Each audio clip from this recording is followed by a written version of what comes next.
Hello दोस्तों। क्या आपने कभी सोचा है कि जो लोग अच्छे कर्म करते हैं वो परेशान ही रहते हैं, और वहीं जो बुरे कर्म करते हैं वो खुशी से जीवन जीते हैं।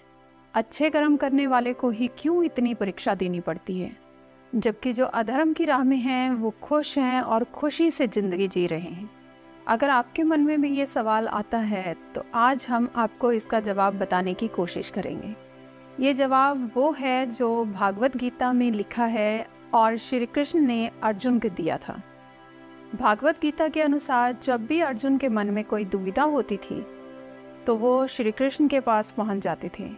एक बार अर्जुन ने भगवान श्री कृष्ण के समीप आकर कहा कि वो दुविधा में हैं और इसका जवाब वो श्री कृष्ण से चाहते हैं। श्री कृष्ण ने पूछा कि क्या सवाल है। अर्जुन ने कहा, मुझे ये जानना है कि अच्छे लोगों के साथ हमेशा बुरा ही क्यों होता है, वहीं बुरे लोग खुशहाल दिखते हैं। अर्जुन के मुंह से ऐसी बातें सुनकर श्री कृष्ण मुस्कुराए और कहा, मनुष्य जैसा सोचता है और महसूस करता है वैसा कुछ नहीं होता, बल्कि अज्ञानता की वजह से वो सच्चाई नहीं समझ पाता। अर्जुन उनकी ये बात समझ नहीं पाए। श्री कृष्ण ने अर्जुन से कहा, हे पार्थ, मैं तुम्हें एक कहानी सुनाता हूँ। उसे सुनकर तुम समझ जाओगे कि हर प्राणी को उसके कर्मों के हिसाब से ही फल मिलता है।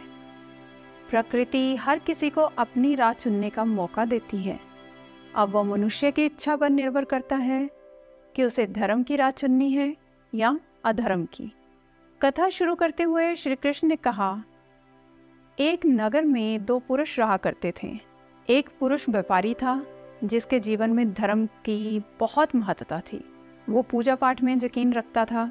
वो हर रोज मंदिर जाता था और दान धर्म भी करता था और हर रोज भगवान की पूजा करता था। वहीं दूसरा पुरुष बिल्कुल विपरीत था। वो हर रोज मंदिर तो जाता था लेकिन पूजा करने नहीं, बल्कि मंदिर के बाहर से जूते चप्पल चुराने। उसे दान और धर्म से कोई लेना देना नहीं था। समय बीतता गया और एक दिन बहुत जोर से बारिश हो रही थी। इस वजह से मंदिर के पुजारी के अलावा कोई नहीं था।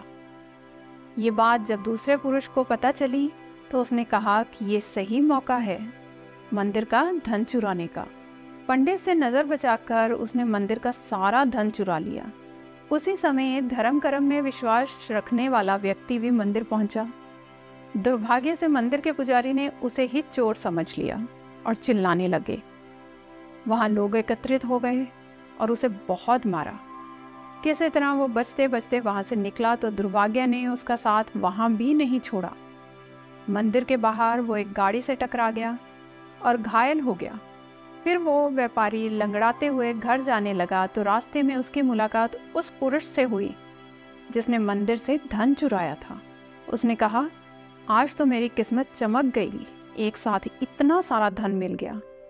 ये सब देखकर उसे बहुत बुरा लगा।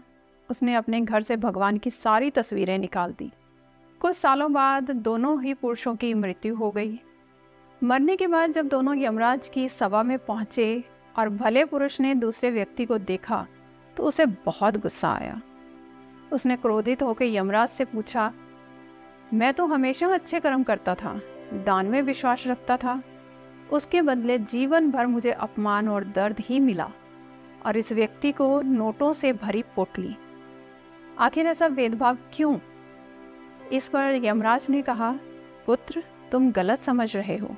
जिस दिन तुम्हारी गाड़ी से टक्कर हुई थी वो दिन तुम्हारे जीवन का आखिरी दिन था, परंतु तुम्हारे अच्छे कर्मों की वजह से तुम्हारी मौत सिर्फ एक छोटी सी चोट में बदल गई। तुम इस दुष्ट व्यक्ति के बारे में जानना चाहते हो? दरअसल इसके भाग्य में राजयोग था, मगर इसके कुकर्मों और अधर्म की वजह से वो सिर्फ एक छोटी सी धन की पोटली में बदल गया। कथा सुनाने के बाद श्री कृष्ण अर्जुन से कहते हैं, हे पार्थ, क्या अब तुम्हें तुम्हारे सवालों का जवाब मिल गया? ऐसा सोचना कि भगवान तुम्हारे कर्मों को नज़रअंदाज कर रहे हैं, ये बिल्कुल भी सत्य नहीं है। भगवान हमें कब क्या किस रूप में दे रहा है मनुष्य को समझ में नहीं आता, मगर आप अच्छे कर्म करते रहें तो भगवान की कृपा हमेशा बनी रहती है। इसलिए अपने अच्छे कर्मों को बदलना नहीं चाहिए, क्योंकि उसका फल हमें इस जीवन में मिलता है। इसलिए मनुष्य का फर्ज है कि वो हमेशा अच्छे कर्म करते रहें। तो दोस्तों, श्री कृष्ण ने गीता में भी बताया है कि किसी के द्वारा किया गया कर्म बेकार नहीं जाता है, चाहे वो अच्छा हो या बुरा। धन्यवाद।